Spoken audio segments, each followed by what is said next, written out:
Response Modi ಅವರು ಬಂದಿದ್ರು ಅವಾಗಿಂದ ಮತ್ತೆ ಇದು? ಮೋದಿಯವ್ರು ಬರೋದಕ್ಕೂ ಮುಂಚೆನೆ ಒಳ್ಳೆ ರೆಸ್ಪಾನ್ಸ್ ಇತ್ತು. ಅವ್ರು ಬಂದೋದ್ಮೇಲೆ ಡಬಲ್ ಆಗಿದೆ. ಅಂದರೆ ಇನ್ನೇನು ಬಟನ್ ಒತ್ತೋದು ಕಾಯ್ತಾ ಇದ್ದಾರೆ ಎಲ್ಲ ಜನ. ಮತ್ತೀಗ ಏನೆಲ್ಲ ಜನರ ರೆಸ್ಪಾನ್ಸ್ ಯಾವ ಥರ ಇದೆ? ಮತ್ತೇನು ಹೇಳ್ತಾರೆ ಕ್ಷೇತ್ರದಲ್ಲಿ ಮುಂಚೆಗಿಂತ ಈಗ ಕ್ಷೇತ್ರದಲ್ಲಿ ಗೆದ್ದೆ ಗೆಲ್ತೀರಿ ಅನ್ನೋದು ಒಂದು ವರ್ಡ್ಸ್ ಹೇಳ್ತಾ ಇದ್ರು. ನೀವೇ ಗೆಲ್ಲದಮ್ಮ, ನೀವೇ ಗೆದ್ದೆ ಗೆಲ್ತೀರಿ, ಸುಮ್ಮನೆ ಯಾಕೆ ಶ್ರಮ, ಬಿಸಿಲಲ್ಲಿ ಯಾಕೆ ಸುತ್ತರಿತೀರಿ ಅಂತಿದ್ರು. ಈಗ ಹಂಗಂತಿಲ್ಲ ಅವರು. ಅದು ಒನ್ ವೇ ಆಗುತ್ತೆ ಅನ್ನೋ ಲೆಕ್ಕದಲ್ಲಿ ಎಲ್ಲರೂ ಒಳ್ಳೆ ರೆಸ್ಪಾನ್ಸ್ ಇನ್ನು ತೋರಿಸ್ತಾರೆ.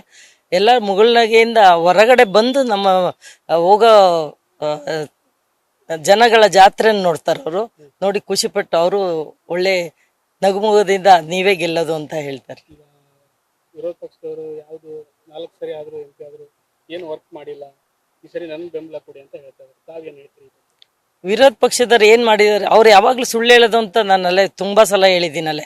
ಯಾಕೆಂದರೆ ಅವ್ರು ಹೇಳ್ತಿರೋದೇ ಸುಳ್ಳು. ನಾವೆಲ್ಲ ಮಾಡಿರೋದು ಈಗ 10 ವರ್ಷದಿಂದ ಏನೇ ಕೆಲಸ ಆಗಿದೆ, 65 ವರ್ಷದ ಹಿಂದೆ ಏನು ಕೆಲಸ ಆಗಿದೆ ಅಂತ ಅವರಿಗೂ ಗೊತ್ತು, ನಮಗೂ ಗೊತ್ತು, ಇದ್ಬದ್ದ ಜನಗಳಿಗೆ, ಮತ ಬಾಂಧವರಿಗೆ ಎಲ್ಲರಿಗೂ ಗೊತ್ತು. ಹಾಗಾಗಿ ನಾವು BJP ಸರ್ಕಾರದಲ್ಲಿ 10 ವರ್ಷದಲ್ಲಿ ಮಾಡಿರೋ ಕೆಲಸಗಳಿಗೆ ಬಟನ್ ಒತ್ತಿ ನಾನು ಮಾಡಿದ್ದು ಅಂತ ಹೇಳ್ಕೊಳ ಅಂತ ಜನ ಅವರು ಅಂತ ನಾನು ಹೇಳ್ತೀನಿ. ಈಗ ಯಾವುದೋ ಎಲ್ಲ ನೆಲಗುದ್ದಿಗೆ ಈಗ ಬಿದ್ದಿದೆ, 10 ತಿಂಗಳ ಕೆಳಗಡೆಯಿಂದ ಈಗ ಬಿದ್ದಿದೆ. ಆ ನೆಲಗುದ್ದಿಗೆ ಬಿದ್ದ ಕೆಲಸಗಳಿಗೆ ನಾವು ಚಾಲನೆ ಕೊಡ್ತೀವಿ, ನಾವೇ ಬಟನ್ ಒತ್ತುತ್ತೀವಿ ಅಂತ ಹೇಳಲಿಕ್ಕೆ ಇಷ್ಟಪಡ್ತೀನಿ. ನ್ಯೂಸ್ ಫಸ್ಟ್, ನಿರ್ಭೀತಿಯಿಂದ ನಿಮ್ಮ ಪರವಾಗಿ.